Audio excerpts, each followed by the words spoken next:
सामने वाले जिहादी सुअर जो सुअरों की तरह बच्चे पैदा कर रहे हैं वो है और कौन है? इसमें आपको और कितनी क्लैरिटी चाहिए? और अगर उन्हें कोई खरोंच में मार दे तो उसका गला भी आपको स्वयं ही काटना पड़ेगा, कोई और नहीं आएगा आपके।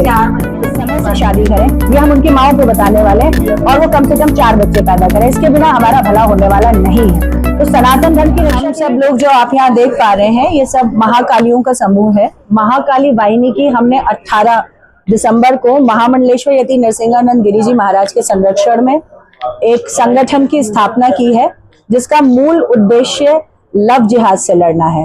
ये मुझे लगता है कि ज्ञात संगठनों में पहला महाकालियों का एक्सक्लूसिवली महिलाओं का संगठन है, जो अब अपने हिंदू धर्म की संस्कृति के लिए लव जिहाद से सामने खड़ा होकर जिहादियों के लड़े।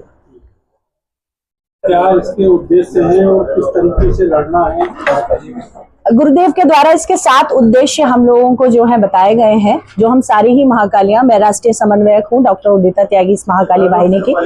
मेरे साथ गीता जी हैं, गाजियाबाद महानगर की समन्वयक है। मेरे साथ श्वेता जी हैं जो राष्ट्रीय सह समन्वयक है, मेरे साथ गीता जी हैं राष्ट्रीय सह समन्वयक है, और ममता जी हैं, डॉक्टर ममता, ये भी राष्ट्रीय सह समन्वयक हैं।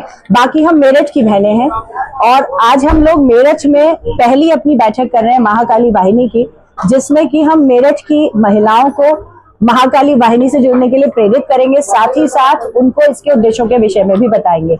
तो महाकाली वाहिनी के 7 उद्देश्य जो गुरुदेव के द्वारा दिए गए हैं, पहला तो उसमें यह है कि सनातन धर्म का प्रचार और प्रसार किस प्रकार से आज की सोसाइटी में जो जैन जी जिसको आप बोलते हैं उनके हिसाब से बच्चियों को, महिलाओं को हम किस प्रकार से अपने सनातन धर्म समझा सकें। दूसरा, महाकाली चूंकि वाहिनी है तो माँ महाकाली की पूजा के लिए हम अपनी महिलाओं को किस प्रकार प्रेरित कर सकें, किस प्रकार अपनी बच्चियों को समझा सकें, और जो सबसे अपमोस्ट इसका जो उद्देश्य है वो है लव जिहाद से लड़ना।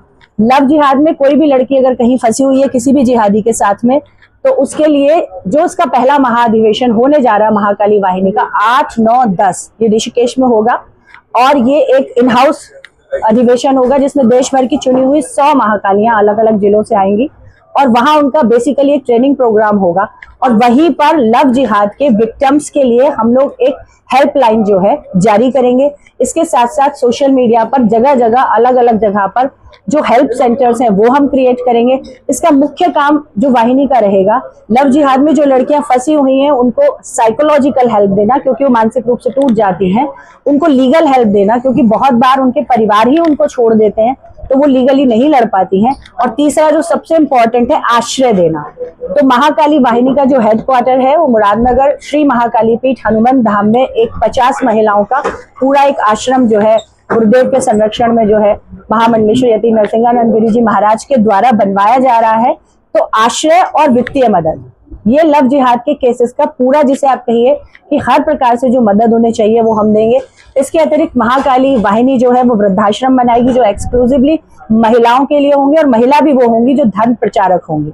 उस आश्रम में रहने वाली महिलाएं लोगों के बीच में जाके, समाज के बीच में जाके, सिर्फ महिलाओं के बीच में और बच्चियों के साथ जाकर धर्म का प्रचार करेंगी। और तीसरा हमारा जो लास्ट है, हमारा 7th है, वो है गुरुकुल की स्थापना। जो लड़कियां होंगी, बच्चियां होंगी, उनके लिए गुरुकुल की स्थापना करना। तो इसके लिए हम सब राष्ट्रीय सह समन्वयकों ने अलग अलग अपने काम बांट लिए हैं, तो पूरी टीम इस प्रकार से काम करेगी, और अब हम अलग अलग जिलों में जाके अपनी टीम बना रहे हैं। नाम रखने के पीछे क्या वजह? देखिए, देवी भागवत में लिखा हुआ है कि दुनिया की जितनी नारियां हैं वो महाकाली का स्वरूप, मतलब देवी का स्वरूप है। अब देखिए, देवी का स्वरूप तो माँ पार्वती भी है, माँ सती भी है, महाकाली भी है, और दुर्गा माँ भी है। आज के समय में जब आपकी बच्चियों के पीछे जिहादी शिकार करते हुए घूम रहे हैं, तो अब महाकाली की आवश्यकता है। सती से और पार्वती से आपका काम नहीं चलने वाला। अब आपको महाकाली बनने की आवश्यकता है कि जो आपकी बेटियों को हाथ लगाए उसका गला काटकर आप उसका खून पी जाए, इस स्थिति में आने की आवश्यकता है, नहीं तो आपकी बच्चियां नहीं बचेंगी। दुष्टों का संहार करने के लिए फिर किस तरीके से आपने? इसके लिए हमारा जो उद्देश्य है उसमें एक प्रशिक्षण भी है। देखिए, संहार इसमें हम कोई गला तो काटने किसी का जा नहीं रहे, और माँ काली की तरह प्रत्यक्ष रूप से रक्तपान भी करने वाले नहीं हैं, लेकिन उनसे लड़ना, लीगली लड़ना, और कहीं जरूरत पड़े तो हथियारों से भी लड़ना, इसका हम पूरा अपनी महिलाओं को प्रशिक्षण दे रहे हैं, जिसमें लाठीबाजी है, तलवारबाजी है और शूटिंग भी है। जिन महिलाओं के पास लाइसेंस होगा वो शूटिंग भी सीखेंगी, तो उसमें कोई दिक्कत नहीं है। इसके अलावा सेल्फ डिफेंस की ट्रेनिंग है जो निशी जी लगातार दे रही हैं। राष्ट्रीय स्तर पर हम इसके अलग अलग कार्यक्रम शुरू करने वाले हैं। गाजियाबाद में ऑलरेडी ये प्रोग्राम चल रहा है। शूटिंग की आपने कोई रेंज के लिए बनाया है? वहाँ बहुत सारी रेंजेस हैं, अभी तो हम उन्हीं के साथ टाई अप करके कर रहे हैं। हो सकता है निकट भविष्य में हम श्री महाकाली पीठ हनुमान धाम में स्वयं की शूटिंग एक रेंज बना पाए, क्योंकि वहाँ काफी सारी जगह है। तो उसमें लिखा आता है कि पदाधिकारी भी हैं। हाँ, मैं क्षेत्रीय मंत्री हूँ महिला मोर्चा की, अभी भी हूँ। जी जी। और मैं गवर्नमेंट ऑफ इंडिया में जो PSU है उसमें डायरेक्टर हूँ, अभी पदमुक्त हुई हूँ 16 उसको, तो मैं भाजपा से जुड़ी हुई हूँ। अभी जो सरकार चल रही है, क्या इस पर भरोसा नहीं है आपको? इसमें भरोसे वाली बात कहाँ से आ गई? क्या अब हमारी बच्चियों की रक्षा के लिए हम सरकार पे छोड़ दें? क्या आपके पास इतनी पुलिसिंग और इतने लोग हैं जो सेल्फ गार्ड कर सके आपकी बेटियों को? क्या आपको नहीं पता इस टाइम कॉर्पोरेट में किस प्रकार से जिहाद फैल चुका है? आप छोटे मोटे अनपढ़ लड़कियों की बात मत कीजिए।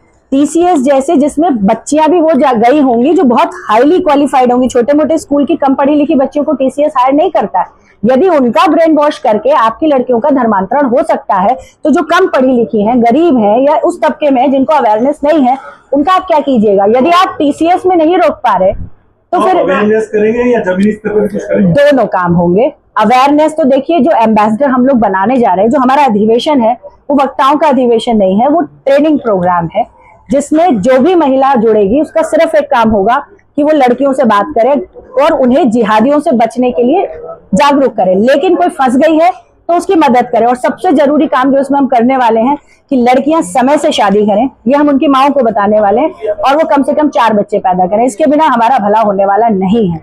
तो सनातन धर्म की रक्षा के लिए जागरूकता प्लस आम लोगों के लिए, खासतौर पे आम महिलाओं के बीच में घुसकर बच्चियों को भी समझाने का समय है कि धर्म की रक्षा, बेटी बचेगी तो सनातन बचेगा।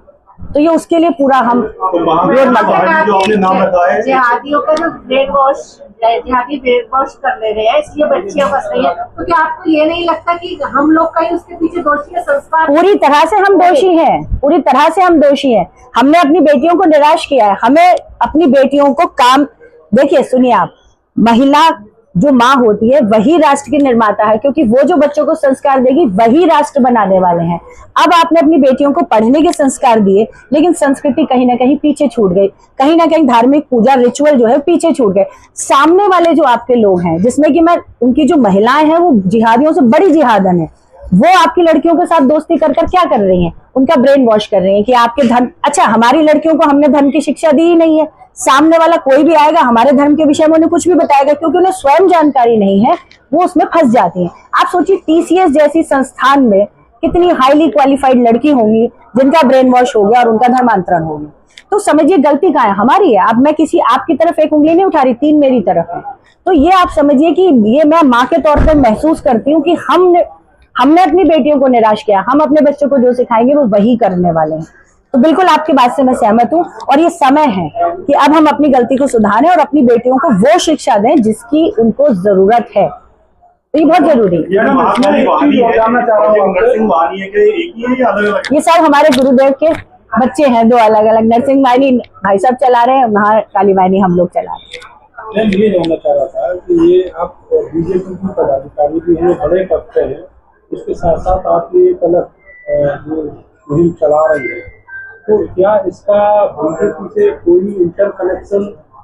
देखिए, भाजपा से ही स्वतंत्र बॉडी है, इसमें हर विचारधारा की महिलाएं हैं, इसमें कांग्रेसी महिलाएं भी हैं मेरे साथ में, इसमें किसान यूनियन की महिलाएं भी हैं। अधिवेशन की यदि मैं आपको डिटेल भेजूंगी, आप कभी आपसे दोबारा भी जुड़ेंगे जब यहाँ का मेरठ का चैप्टर बन जाएगा, आप देखेंगे इसमें हर पार्टी की महिला होगी।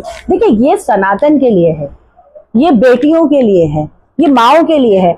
अगर आज कोई पुरुष अपनी बेटियों की रक्षा करने में सक्षम नहीं है तो भाई माँ का कर्तव्य है वो अपने बच्चों को बचाए।